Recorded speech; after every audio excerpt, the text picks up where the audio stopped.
आठवां वेतन आयोग यानी 8th पे कमीशन को लेकर 2026 की शुरुआत के साथ ही हलचल काफी तेज हो गई है। केंद्र सरकार के कर्मचारियों और पेंशन भोगियों के लिए साल 2026 बड़ी उम्मीदें लेकर आया है। 7वें वेतन आयोग का कार्यकाल 31 दिसंबर 2025 को समाप्त हो चुका है, जिसके बाद अब सबकी निगाहें 8वें वेतन आयोग के लागू होने पर टिकी हैं। केंद्र सरकार के करोड़ों कर्मचारियों और पेंशन भोगियों के लिए ये साल निर्णायक साबित होने वाला है। 1 फरवरी को बजट पेश होने वाला है। सरकारी कर्मचारियों के लिए बजट में होने वाला ऐलान बहुत अहम साबित होगा कि वेतन आयोग की सिफारिशें लागू करने के लिए सरकार कोई फंड अलॉट करेगी भी या नहीं। केंद्र के सरकारी कर्मचारियों के लिए वेतन आयोग केवल एक शब्द नहीं बल्कि करोड़ों परिवारों की आर्थिक स्थिति का आधार है। 1 जनवरी 2026 की समय सीमा निकल चुकी है, लेकिन सरकार ने अब तक साफ नहीं किया कि कब वेतन आयोग की सिफारिशें आएंगी और कब लागू होंगी।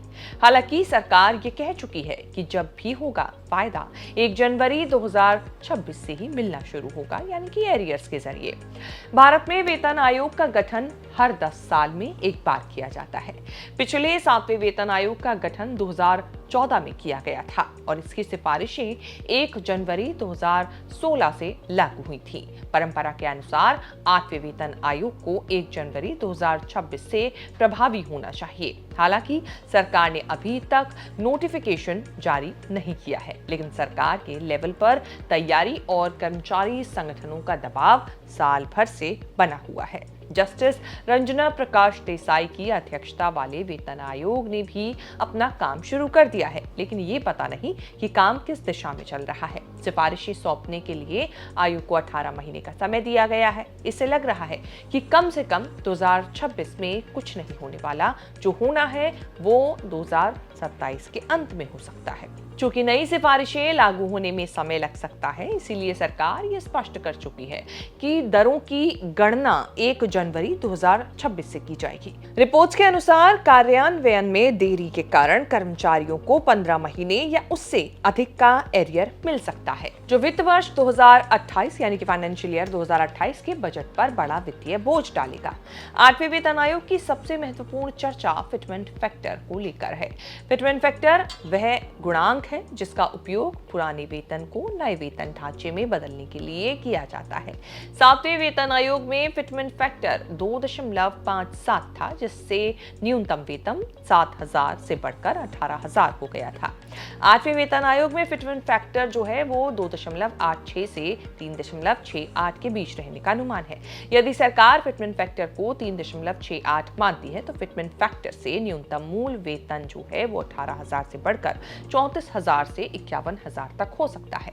हालांकि अभी तक कुछ पता नहीं कि वेतन आयोग या सरकार कितने फिटमेंट फैक्टर की बात कर रही है। 2.15 फिटमेंट फैक्टर हुआ तो लेवल 1 के कर्मचारियों के लिए 18,000 से 38,700 यानी कि कुल 20,700 की बढ़ोतरी हो सकती है।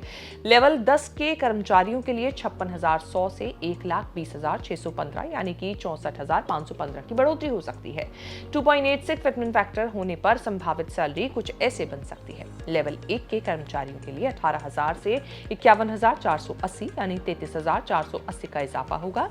लेवल 3 के कर्मचारियों के लिए 21,700 से बढ़कर 62,062 यानी कि 40,362 का इजाफा होगा।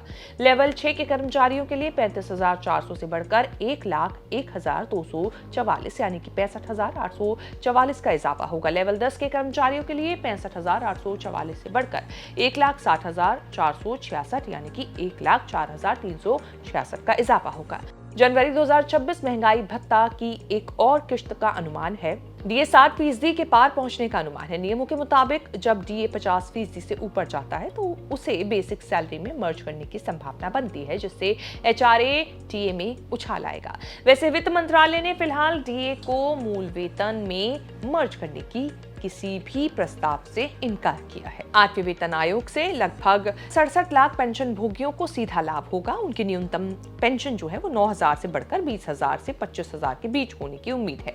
8वें वेतन आयोग का लाभ केवल मौजूदा कर्मचारियों तक सीमित नहीं है। पेंशन भोगियों के लिए ये दोहरी खुशी जैसा होगा। नए वेतनमान के लागू होने से उनकी बेसिक पेंशन में भी उसी अनुपात में वृद्धि होगी। विशेषज्ञों का मानना है कि सरकार आगामी बजट सत्र के दौरान 8वें वेतन आयोग के रोडमैप पर बड़ी घोषणा कर सकती है। हालांकि पूर्ण कार्यान्वयन और नई सैलरी मिलने से 2027 तक का समय लग सकता है, लेकिन इसका लाभ पिछली तारीख यानी कि 1 जनवरी 2026 से ही दिया जाएगा।